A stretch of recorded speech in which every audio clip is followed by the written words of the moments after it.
Bienvenidas a su podcast de Mujeres Radiantes.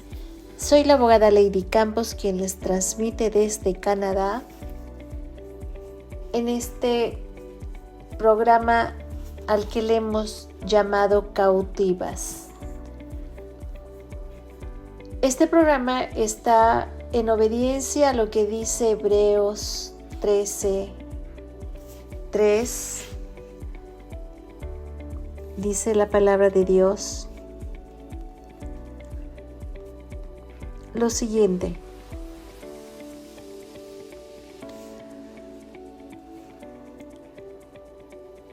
acordaos de los presos como si estuvierais presos juntamente con ellos, y de los maltratados como que también vosotros mismos estáis en el cuerpo.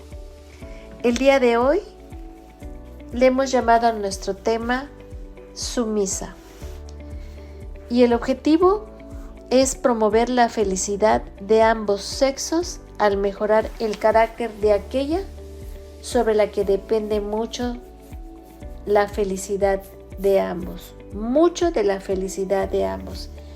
y de fomentar el bienestar de la sociedad al purificar su fuente terrenal. Female Piety. Empezamos el tema manifestando que el incremento en el abuso, la adicción y el adulterio, incluso dentro de la iglesia, hace que la sumisión sea un asunto difícil de tratar. No debemos, hermanas y amigas, descuidar la enseñanza de la belleza y del gozo de la sumisión bíblica, pero resulta imperativo enfatizar que la mujer nunca debe someterse al pecado. Debemos perdonar a aquellos que pecan contra nosotras. Sin embargo, el perdón no significa que continuemos con una relación que es violenta, manipuladora o abusiva.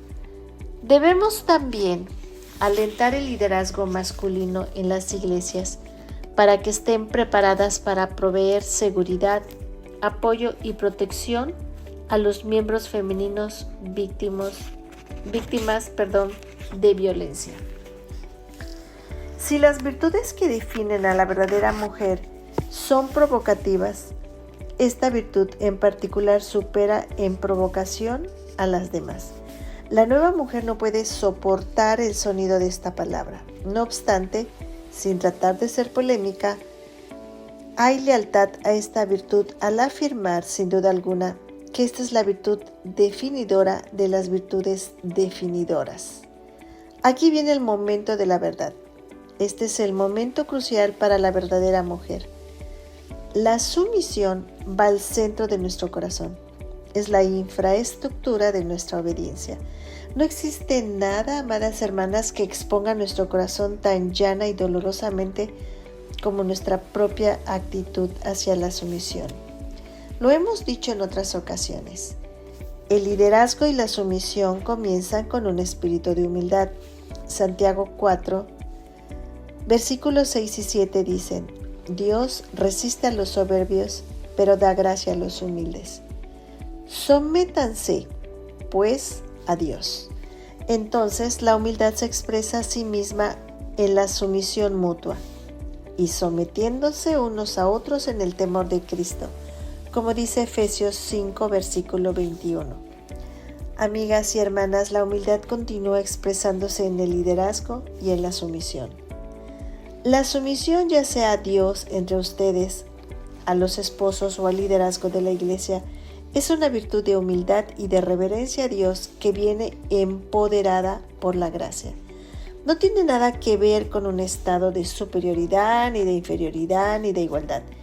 Tiene que ver con la actitud y la función.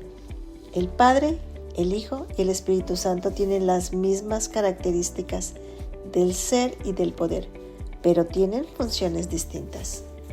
La sumisión, por lo tanto, no es una cuestión de conductas. Que nos quede claro, es una cuestión de carácter. Vamos a comenzar con algunas aclaraciones, aunque no las vamos a desarrollar, porque este estudio no es una exposición doctrinal acerca de la sumisión.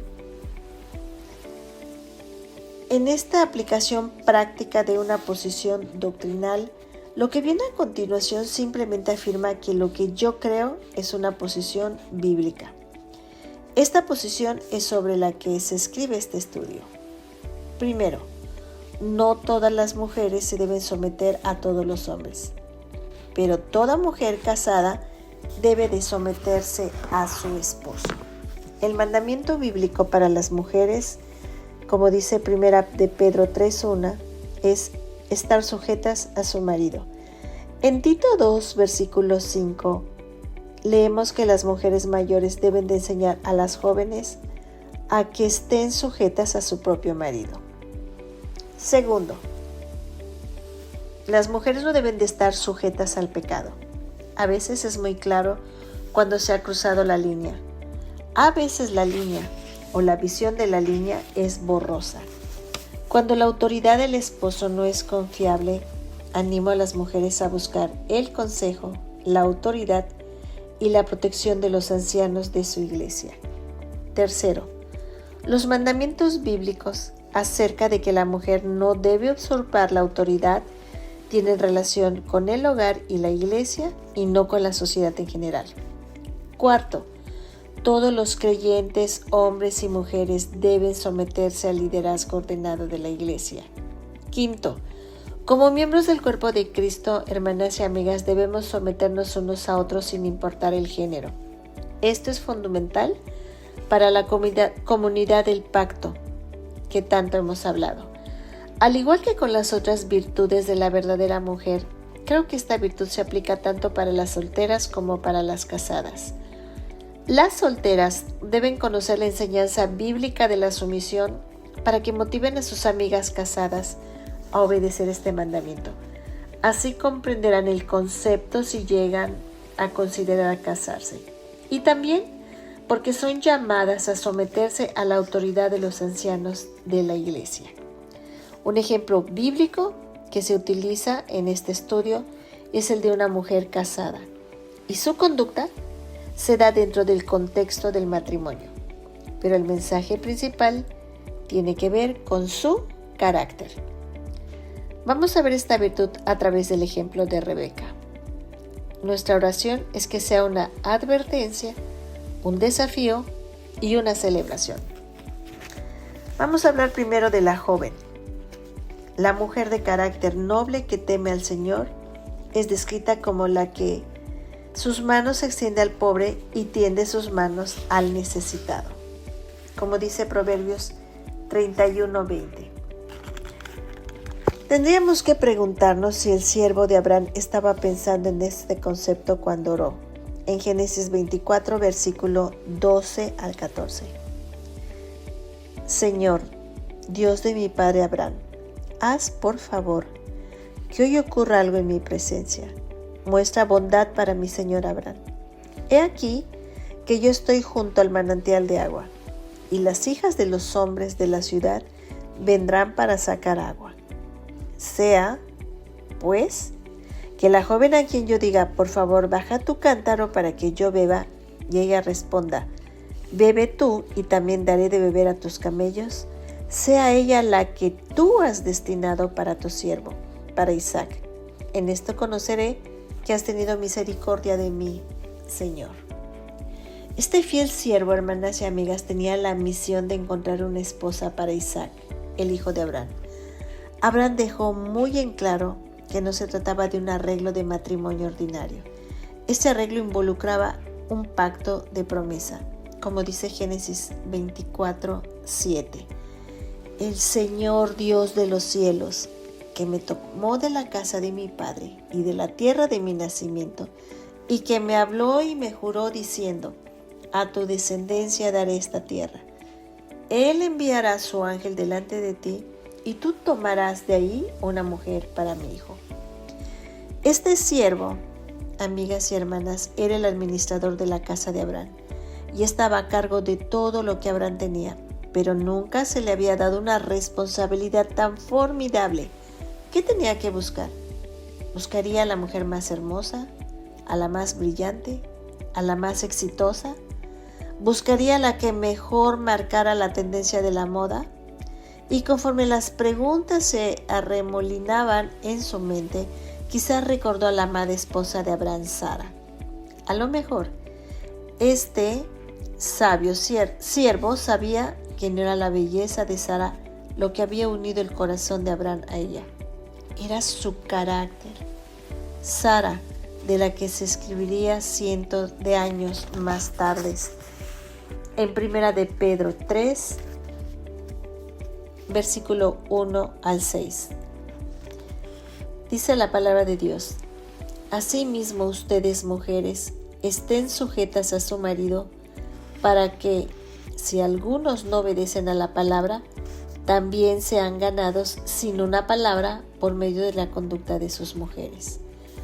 Al observar su manera de vivir reverente y casta, su adorno no sea el exterior, con arreglos ostentosos del cabello y adornos de oro, ni en vestir ropa lujosa, sino que sea la persona interior del corazón en lo incorruptible de un espíritu tierno y tranquilo. Esto es de gran valor delante de Dios, porque así también se adornaban en tiempos antiguos aquellas santas mujeres que esperaban en Dios y estaban sujetas a su propio marido. Así Sara obedeció a Abraham llamándolo Señor, y ustedes han venido a ser hijas de ella si hacen el bien y no tienen miedo de ninguna amenaza. Ahora bien, el siervo supo lo que estaba buscando, pero todavía tenía una pregunta. ¿Cómo sabría cuál joven tendría un espíritu puro, reverente, gentil, tranquilo y sumiso? Por supuesto, la que sus manos extiende al pobre y tiende sus manos al necesitado, al cansado, viajero y a sus malolientes camellos. Así que oró. Génesis 24, versículo 15 y 16. Y aconteció que cuando él aún no había acabado de hablar, he aquí que con su cántaro sobre el hombro venía Rebeca, que le había nacido a Betuel, hijo de Milca, mujer de Nacor, hermano de Abraham.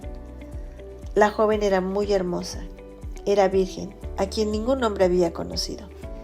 Ella descendió al manantial, llenó su cántaro y subía. ¿Podría ser esta la indicada?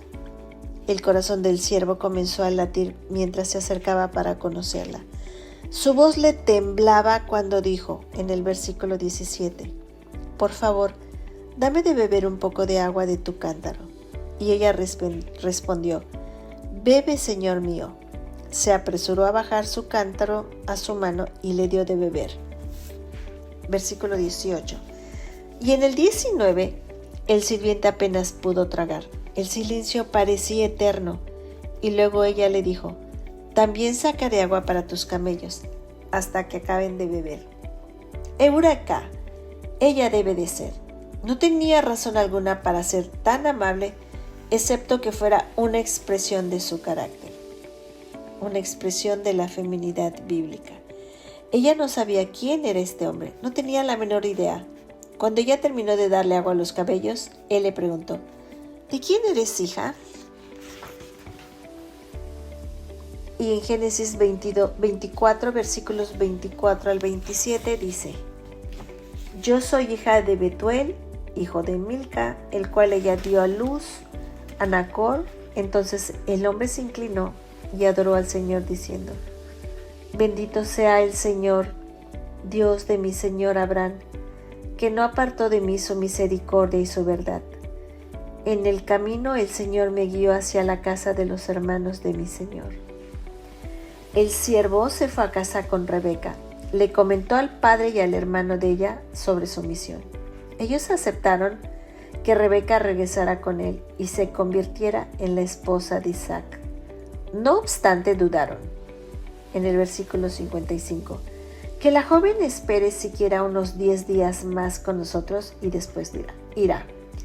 Y en el versículo 57, el siervo insistió, así que ellos dijeron, llamemos a la joven y preguntémosle lo que piensa. Y en el versículo 58, esto fue uno de los mejores momentos de Rebeca, cuando ellos le preguntaron, ¿irás tú con este hombre? Ella no titubeó, Sí, iré. Esta no era una joven con un espíritu aventurero. Rebeca sabía que esta era una decisión costosa y que era para siempre. Creo que esto fue un acto de fe en la promesa del pacto y en el Dios que hizo la promesa.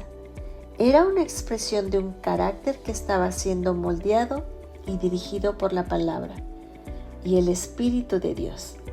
Esta era una verdadera mujer. Vamos a terminar este tema hablando ahora de la novia. Y con esto vamos a terminar este estudio. El tierno romance del relato bíblico es encantador. Génesis 24, versículos 62 al 67. Aconteció que Isaac, 3 puntos suspensivos, había salido al campo para meditar, y alzando sus ojos miró, y aquí unos camellos que venían. También Rebeca alzó sus ojos, vio a Isaac y descendió del camello, porque había preguntado al siervo: ¿Quién es ese hombre que viene por el campo hacia nosotros? Y el siervo había respondido: Él es mi señor. Entonces ella tomó el velo y se cubrió. El siervo contó a Isaac todo lo que había hecho. Luego Isaac la introdujo en la tienda de Sara, su madre, y tomó a Rebeca, que vino a ser su mujer, y él amó. Así se consoló Isaac después de la muerte de su madre. En este estudio vemos que Rebeca trajo comunidad y compasión a la tienda de Isaac, y él se consoló. Ni su belleza ni su intelecto pudieron haberlo consolado. Fue el carácter de Rebeca lo que ganó su corazón. La tienda de Isaac se convirtió en un lugar de romance apasionado y de reflexión profunda, de seriedad y de trivialidad, de conmemorar el pasado y el soñar despiertos con el futuro.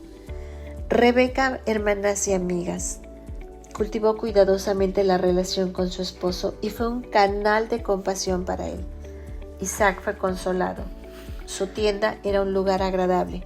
Su corazón afligido encontró allí la seguridad. Isaac floreció y llegó a ser lo que toda cristiana desearía en un esposo. Era un hombre sensible a las necesidades de su esposa. Oraba por ella, como dice Génesis 25-21. Isaac rogó al Señor por su mujer, que era estéril. También Rebeca floreció cuando quedó embarazada de gemelos y los bebés se empujaban dentro de ella. Le preguntó por esto al Señor, y en el versículo 22 Dios le dio un vistazo de su plan. Génesis 25-23. Le dijo a Rebeca: 2 naciones hay en tu vientre, y 2 pueblos que estarán separados desde tus entrañas. Un pueblo será más fuerte que el otro, y el mayor servirá al menor. Había una tranquilidad doméstica en esta casa. Rebeca consoló a Isaac. Él llegó a ser el líder espiritual en su tienda. Ella creció en espiritualidad y logró una comprensión más profunda de la promesa del pacto. El versículo 24 dice que los 2 llegaron a ser uno. Así debe ser, hermana y amiga, un matrimonio cristiano. Un hombre y una mujer quienes de manera individual viven en la presencia de Dios, pueden vivir en la presencia del otro de una manera profunda. Pueden reflejar el carácter de Dios uno al otro. Reflejan su relación de pacto con Dios en su relación con el otro. Su unidad con Dios les da el poder para superar el egocentrismo, logrando así que la unidad entre ellos sea una posibilidad. Cuando existe una unidad creciente y profunda, la sumisión, amiga y hermana, donde te encuentres, no es un problema, debido a que estos cónyuges pocas veces piensan en ella de manera consciente. La unidad elimina la separación que hace que la sumisión sea opresiva. En su novela basada en la familia de Jonathan y Sarah Edwards, Edna Gessner escribió: Inconscientemente, Sarah Edwards ejercía su encanto en todo lo que hacía. Siempre causaba que el sexo opuesto la admirara y fuera consciente de su feminidad. Tenía esa cualidad de hacer que un hombre se diera cuenta de que ella era diferente, una criatura de sutilísima sustancia contra la cual su propia masculinidad se hacía más aparente y que le hacía levantar sus hombros e incluso pavonearse un poco. Incluso su propio hijo no era inmune a la feminidad de su madre. Él nunca se olvidó, cuando montaba en ella, de que ella era una mujer y él era su protector. Se convirtió en un hombrecito. Ella hizo relucir en cada una de las cualidades de la masculinidad. Aún mientras los ojos de Sarah se mantenían alerta a los peligros del bosque, ella alentaba esta fuerza en él y le hacía sentir que la seguridad de ambos descansaba sobre él. Sentía que era bueno que Jonathan se pavoneara un poco. Sospecho que Isaac se pavoneaba dentro y fuera de la tienda. Hasta aquí vamos a terminar el estudio. Y más adelante nos vamos a adelantar un par de décadas. Y en lugar de encontrar una novia dichosa, vamos a encontrar a una mujer amargada. Oremos. Amado Padre, gracias por guiar nuestro corazón en este día a la feminidad bíblica y a la sumisión. Padre, la sumisión bíblica no tiene nada que ver con la sumisión del mundo. Te doy gracias en este día, Señor, por permitir que nuestra alma sea alimentada para que no se seque. Gracias por guiarnos a toda verdad bíblica y a toda sana doctrina. Te ruego y te suplico que tu Espíritu Santo nos haga ser sumisas delante de ti, Señor, porque el que es sumiso delante de ti va a poder ser sumisa delante de su esposo. Glorifica a tu Hijo, Padre, con la sumisión en la redención que nos has dado. Sé hoy, Padre, en nosotras los instrumentos que tú uses para que transformes otras vidas. En el nombre de Jesús. Amén.